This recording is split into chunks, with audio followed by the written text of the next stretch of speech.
আসসালামু আলাইকুম রহমতুল্লাহি ওয়া বারাকাতুহু। রাসূল সাল্লাল্লাহু আলাইহি ওয়াসাল্লামের যুগে আলকামা নামে মদিনায় এক যুবক বাস করত। সে নামাজ, রোজা ও সাদাকার মাধ্যমে আল্লাহ তাআলার ইবাদত বন্দেগীতে অতিশয় অধ্যবসায় সহকারে লিপ্ত থাকত। একবার সে কঠিন রোগ আক্রান্ত হলো।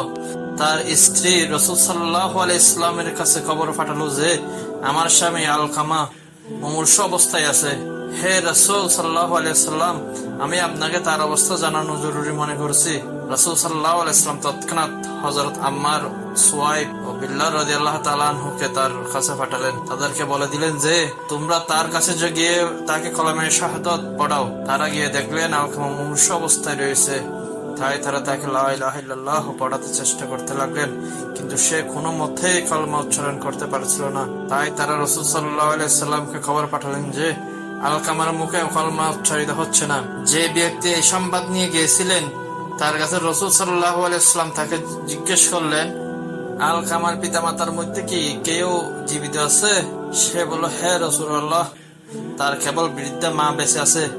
রাসূল সাল্লাল্লাহু আলাইহি ওয়াসাল্লাম তৎক্ষণাৎ তাকে আলকামার মায়ের কাছে পাঠালেন এবং বললেন, তাকে গিয়ে বলো যে তুমি যদি রাসূল সাল্লাল্লাহু আলাইহি ওয়াসাল্লামের কাছে যেতে পারো তবে চলো, না হলে অপেক্ষা করো, তিনি তোমার সাথে সাক্ষাৎ করতে আসছেন। দূত আলকামার মায়ের কাছে উপস্থিত হয়ে রাসূল সাল্লাল্লাহু আলাইহি ওয়াসাল্লাম যা বলেছিলেন তা জানালে আলকামার মা বললেন, রাসূল সাল্লাল্লাহু আলাইহি ওয়াসাল্লামের আমার প্রাণ উৎসর্গ হোক, তার কাছেই বরং আমি যাব। বৃদ্ধা লাঠি বড় দিয়ে রাসূল সাল্লাল্লাহু আলাইহি ওয়াসাল্লামের কাছে এসে সালাম করলেন। রাসূল সাল্লাল্লাহু আলাইহি ওয়াসাল্লাম সালামের জবাব দিয়ে বললেন, ওহে আলকামার মা, আমাকে আপনি সত্যি কথা বলবেন, আর যদি মিথ্যা বলেন তবে আল্লাহর কাছ থেকে আমার কাছে ওহী আসবে। বলুন তো আপনার ছেলে আলকামার স্বভাব চরিত্র কেমন ছিল? বৃদ্ধা বললেন, হে আল্লাহর রাসূল, সে প্রচুর পরিমাণে নামাজ, রোজা, সাদকা আদায় করত। রাসূল সাল্লাল্লাহু আলাইহি ওয়াসাল্লাম বললেন, তার প্রতি আপনার মনোভাব কি? বৃদ্ধা বললেন, হে আল্লাহর রাসূল, আমি তার প্রতি অসন্তুষ্ট। রাসূল সাল্লাল্লাহু আলাইহি ওয়াসাল্লাম বললেন, কেন?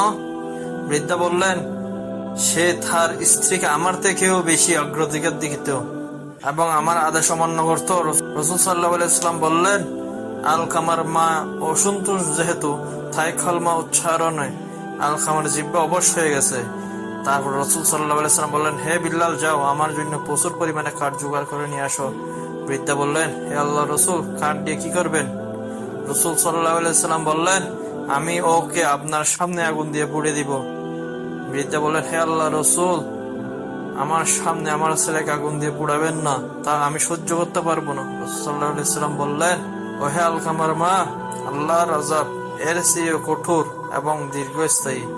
এখন আপনি যদি চান যে আপনার ছেলেকে মাফ করে দিক, তাহলে তাকে আপনি মাফ করে দিন এবং তার উপর সন্তুষ্ট হয়ে যান, নয়তো যে আল্লাহর হাতে আমার প্রাণ, তার কসম, যতক্ষণ না আপনি তার উপর অসন্তুষ্ট থাকবেন ততক্ষণ নামাজ, রোজা ও সাদকা দিয়ে আলকামার কোনো লাভ হবে না। এই কথা শুনে আলকামার মা বললেন, হে আল্লাহর রাসূল, আমি আল্লাহকে, আল্লাহ ফেরেশতাদের এবং এখানে যে সকল মুসলিম উপস্থিত তাদের সকলকে সাক্ষী রেখে বলছি যে আমি আমার ছেলে আলকামার উপর সন্তুষ্ট হয়ে গেছি। রাসূল সাল্লাল্লাহু আলাইহি ওয়াসাল্লাম বললেন, ওহে বিল্লাল, একবার আলকামার কাছে যাও, দেখো সে লা ইলাহা ইল্লাল্লাহ বলতে পারে কিনা। কেননা আমার মনে হয় আলকামার মায়ের কাছে কোনো লাজ লজ্জা না রেখে যথারথ কথাই বলেছে। হযরত বিল্লাল রাদিয়াল্লাহু তাআলা আনহু তৎক্ষণাৎ গেলেন, শুনতে পেলেন ঘরের ভেতর থেকে আলকামা উচ্চস্বরে উচ্চারণ করছে লা ইলাহা ইল্লাল্লাহ। অতঃপর বিল্লাল গৃহে প্রবেশ করে উপস্থিত জনতাকে বললেন, শুনে রাখো, আলকামার মা অসন্তুষ্ট থাকার কারণে সে প্রথমে কলমা উচ্চারণ করতে পারেনি, পরে তিনি সন্তুষ্ট হয়ে যায় তার জিহ্বা কলমা উচ্চারণ করতে সক্ষম হয়েছে। অতঃপর আলকামা সেই দিনই মারা যায়। রাসূল সাল্লাল্লাহু আলাইহি ওয়াসাল্লাম ও নিজে উপস্থিত হয়ে তার গোসল ও কাফনের নির্দেশ দেন, জানাজার নামাজ পড়েন এবং দাফনে শরীক হন। অতঃপর তার কবরে দাঁড়িয়ে রাসূল সাল্লাল্লাহু আলাইহি ওয়াসাল্লাম বললেন, হে আনসার ও মুহাজিরগণ, যে ব্যক্তি মায়ের থেকে স্ত্রীকে অগ্রাধিকার দেয় তার উপর আল্লাহর ফেরেশতাগণ ও সকল মানুষের অভিশপ্ত। আল্লাহ তার পক্ষে কোনো সুপারিশ কবুল করবে না, কেননা তওবা করে ও মায়ের প্রতি সদ্ব্যবহার করে তাকে সন্তুষ্ট করলে নিস্তার পাওয়া যাবে। মনে রাখবে, এবং মায়ের অসন্তুষ্টি আল্লাহর অসন্তোষ। তাই আসুন আমরা সবাই মায়ের প্রতি সুবিচার করি আর এমন জীবন ব্যবস্থা গড়ে তুলি যাতে যত বৃদ্ধাশ্রম আছে সব বন্ধ হয়ে যায়, কোনো মা বৃদ্ধাশ্রমে না থাকে, কোনো বাবা বৃদ্ধাশ্রমে না থাকে। আমিন।